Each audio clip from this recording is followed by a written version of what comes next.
최근 증시를 보시면 테슬라는 정부의 수혜를 받아 상승세를 이어가고 있습니다. 하지만 불확실성이 여전히 시장을 지배하고 있죠. 현재 시장은 금리 인하를 약 79%의 확률로 예상하고 있는데 이 확률은 지난 몇 주간 급격하게 변했었죠. 11월 중순만 해도 95%가 넘었던 확률이 50% 아래로 떨어졌다가 다시 올라온 건데 이런 변동성 자체가 시장의 불확실성을 그대로 보여주는 겁니다. 그럼 왜 이렇게 의견이 엇갈렸던 걸까요? 연준 내부에서도 고용시장 악화에 대한 우려와 여전히 목표치를 웃도는 인플레이션 사이에서 뭐가 더 중대한지 의견이 갈렸었기 때문인데요. 다행히 지금까진 고용 안정화를 더 중대하게 보고 있기 때문에 금리 인하 가능성이 높다고 보고 있습니다. 이런 금리 인하는 테슬라 같은 성장주에겐 득이 되죠. 장기적으로 투자가 필요하기 때문에 금리 인하의 수혜를 더 크게 받을 수 있는 건데 실제로 최근 시장 흐름을 보면 AI 버블 우려가 완화되면서 외국인과 기관 자금이 다시 유입되고 있고 그리고 이 흐름을 타서 테슬라 주가는 최근 며칠간 급등했죠. 11월 말 $380 후반대 저점에서 약 10% 넘게 반등한 건데요. 시가총액으로 따지면 약 1조 5천억 달러, 하나로 약 2천조 원이 넘죠. 여기서 중요한 건 이 반등의 배경인데요. 단순히 시장 전체가 올라서가 아니라 테슬라와 관련된 호재들이 겹쳤죠. 먼저 중국 시장에서 선방하는 모습을 보였습니다. 전기차 출하량이 약 8만 6천 대를 기록했는데요. 이건 전년 대비 10% 증가한 수치이고 2025년 중 두 번째로 높은 실적입니다. 9월에 이어 3개월 연속 증가세를 보이기도 하는데 BYD 같이 저렴한 가격을 앞세운 전략이 거센 상황에서도 테슬라는 선전하는 모습을 보여줬습니다.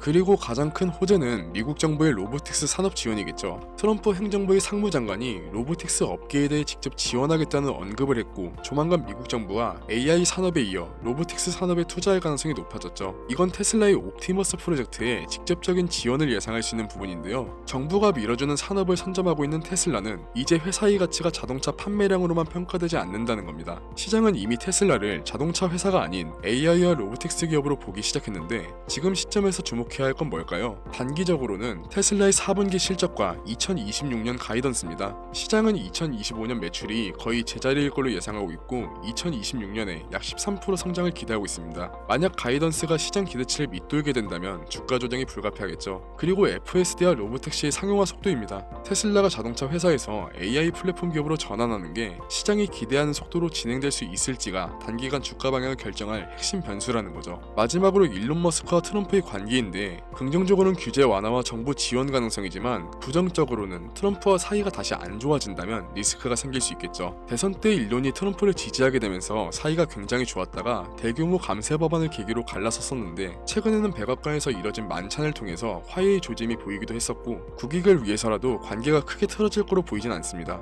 관계가 회복됨에 따라 사업 투자 등 긍정적인 효과를 기대할 수 있겠지만 미국 내에서 트럼프 대통령의 지지도가 갈수록 떨어지고 있는 점도 고려해봐야겠죠. 결국 지금 테슬라를 둘러싼 여러가지 이슈들 속에서 단기적으로는 변동성이 있겠지만 중장기적으로는 큰 기회가 될 수 있는 시점인 겁니다. 그래서 왜 테슬라를 장기적인 관점에서 꼭 가져가야 할까요? 단순히 전기차 회사가 아닌 AI 플랫폼 기업으로 변화하고 있기 때문입니다. 우선 AI 플랫폼 기업의 큰 장점은 마진인데 구독 서비스를 통해 비용은 거의 안 들면서 계속 수익을 지속시킬 수 있다는 거죠. 꾸준히 비용이 적게 들면 순이익은 높아지고 사업 확장과 연구 개발도 무리 없이 진행 가능한 선순환 구조가 자연스럽게 만들어지는데 기술력을 기반으로 시장을 선점할 가능성이 높아지는 겁니다. 그리고 시장을 선점할 세 가지 핵심 프로젝트가 있죠. FSD 시스템과 AI 칩 그리고 로봇 옵티머스인데요. FSD가 자율주행인 건 대부분 아실 텐데 동시에 테슬라의 AI를 훈련시키는 데이터 수집 엔진의 역할을 하고 있습니다. 테슬라의 누적된 자율주행 거리는 약 48억 2,000km로 지구 12만 바퀴 정도 됩니다. 그리고 지금 또 전 세계 수백만 대 차량이 매일 수집하는 데이터는 다른 기업들이 따라오기 힘들 만큼 쌓였고 쌓이고 있죠. 이 FSD를 학습시키는 구조는 섀도우 모드를 사용하는데요. 이게 뭐냐면 운전자가 직접 운전하는 동안에도 AI가 내가 운전했다면 어떻게 했을까를 시뮬레이션하고 학습하며 운전자가 어떤 판단을 잘못했는지 어떻게 개선해야 하는지 계속 배웁니다. 그렇게 수집한 데이터를 모아서 코르텍스로 쌓인 데이터를 학습시키는 겁니다. 원래 테슬라는 도조라는 자체 슈퍼컴퓨터를 통해 AI를 훈련시킬 예정이었지만 비효율적이라 과감히 포기했고 그래서 지금은 코르텍스라는 새로운 슈퍼 클러스터를 AI 훈련에 사용하고 있습니다. 성과는 물론 좋았는데요. 기존보다 AI 훈련 능력을 400% 증가시켰죠. 그리고 이전부터 자체 AI 칩 개발을 진행하고 있었는데 4세대에 이어 다음 세대인 5세대 칩도 설계에 들어갔습니다. 이 5세대 칩은 4세대 대비 무려 50배 성능 향상을 보여주는데 훨씬 복잡한 연산도 빠르게 처리할 수 있죠. 그리고 6세대 칩은 5세대에 비해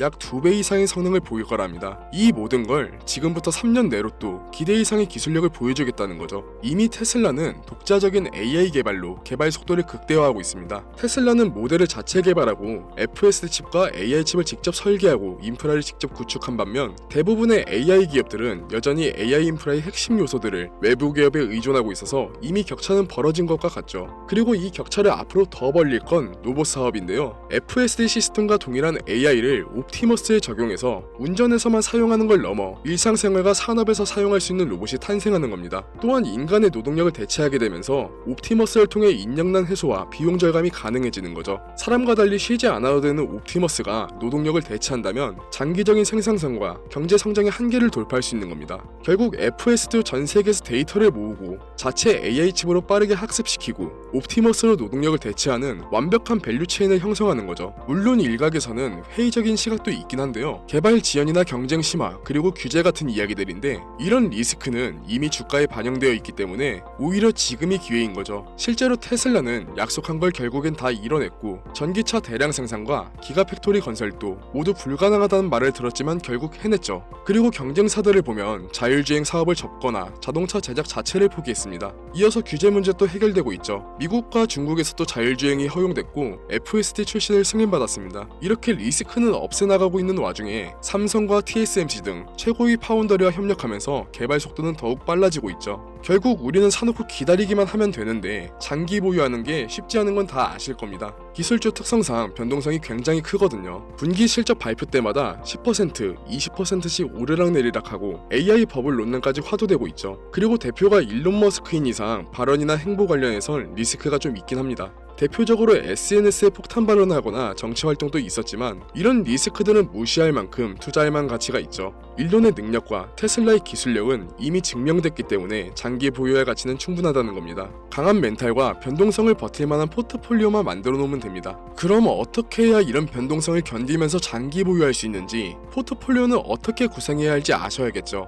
우선 관련된 섹터 전체로 시야를 넓히는 겁니다. 테슬라가 성공하려면 결국 반도체와 센서가 필요하고 그리고 배터리 기술과 데이터 센터가 필요하죠. 그래서 테슬라 하나에만 올인하는 게 아니라 관련 섹터들과 함께 혹시 모를 큰 조정에 대비할 안전자산에 분산 투자하는 겁니다. 그런데 분산 투자해야 되는 건 알겠는데 포트폴리오의 비중과 종목을 선정하는 건 참 어렵죠. 그렇다고 제가 영상으로 전부 설명드리는 것도 마찬가지로 어렵고요. 개인이 원하는 목표 수익률과 성향은 여러분들 모두 다를 테니까요. 그래서 관련된 내용이 담긴 책에 제본을 발송드리려고 합니다. 물론 책 판다는 소리 아닙니다. 무료로 드릴 거고요. 직접 쓴 책인데 영상에서 설명 못 드린 내용은 전부 이 책에 담겨져 있습니다. 부탁드릴 건 구독과 좋아요 그리고 신청 완료라는 댓글만 부탁드립니다. 신청 방법은 두 가지인데요. 구독과 좋아요 그리고 댓글로 신청 완료라고 남겨주신 분들께서는 지금 시청 중인 영상의 설명란 또는 댓글에 링크로 들어가셔서 양식을 작성 후 제출해주시는 방법이 있습니다. 모바일로 시청 중이신 분들은 링크 누르시면 문자로 돌아가는데 문자로 남겨주시면 됩니다. 그리고 PC로 시청 중이신데 위 절차가 너무 번거롭다 하시면 PPT 하단 연락처 보이시죠? 연락처 참고하셔서 문자로 분산이라고 남겨주시면 됩니다. 문자나 양식을 남겨주시면 순차적으로 연락을 드릴 거고요. 지금까지 영상 시청해주셔서 감사드리고 더 좋은 영상으로 찾아뵙겠습니다.